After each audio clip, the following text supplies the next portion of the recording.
भगवान श्री गणेश की स्थापना अपने घर में आपने करके रखी है या फिर किसी महोत्सव में जहाँ बहुत बड़ी संख्या में भगवान श्री गणेश का पूजन होता है और गणेश चौथ से स्टार्ट होता है।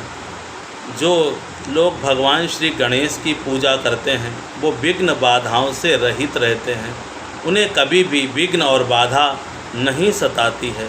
विघ्न हरता हैं श्री गणेश जी, परंतु आप क्या सही ढंग से पूजा कर सकते हैं या सही ढंग से करते हैं, तो यह आप पर निर्भर करता है कि आप भगवान श्री गणेश को कैसे स्थापित करते हैं, क्या उनका पूजन का विधान है। यह जानते हुए या ना जानते हुए अगर नहीं आपको पता है तो आपको यह वीडियो बहुत ही महत्वपूर्ण है, आपको अवश्य देखनी चाहिए। या आपने पहली बार स्थापना की है श्री गणेश जी महाराज की तो आपको स्थापना की विधि मालूम होनी चाहिए। यदि आप 2-4 बार कर चुके हैं तब भी आपको स्थापना का विधि अवश्य मालूम होना चाहिए। सबसे पहले तो आपको एक कलश लेना है, जो कच्चा कलश, कच्ची मटकी आती है, उसमें आपको 7 नदियों का जल तो रखना ही रखना है। 7 नदियों का जल आप रखिए, जिसमें गंगा महत्वपूर्ण है, आप वहाँ रखिए। 7 नदियों के जल के टोटे में तो आपको क्या करना है, आप नल का, कुएँ का भी जल इसमें सम्मिलित कर सकते हैं।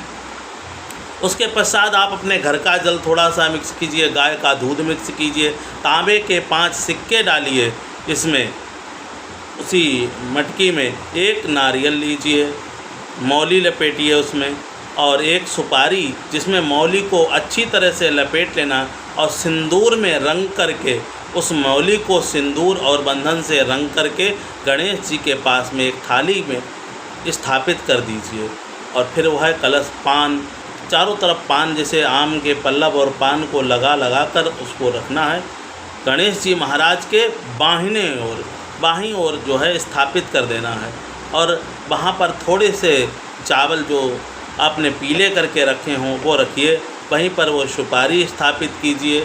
आपको अपने घर की थोड़ी सी मिट्टी वहाँ पर डालकर और फिर वहाँ पर जौ बोना है। उन जौ के जब वो छोटे छोटे टुकड़े निकलते हैं वो विसर्जन में भी काम आते हैं, अन्यथा किसी को कोई परेशानी है तो उसमें भी वह बहुत काम में आए। उसकी बात तो बाद की बात है कि उसका क्या उपाय है, यह हम आपको बाद में बताएंगे।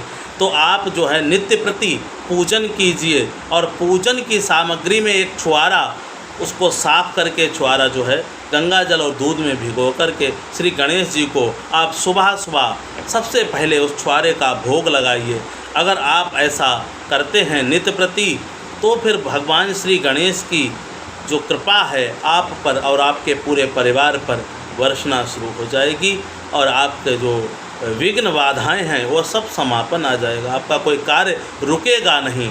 ऐसे भगवान श्री गणेश की स्थापना कीजिए और पूजन कीजिए। यदि स्थापना की विधि और नवग्रह की विधि आपको पूछना तो आप हमें कमेंट कीजिए, हम आपको स्थापना और नवग्रह की विधि भी अवश्य बताएंगे। परंतु यह उपाय आप अवश्य कीजिए जिससे आपका पूजन सिद्ध हो, आपकी मनोकामना पूर्ण हो। जय श्री राम।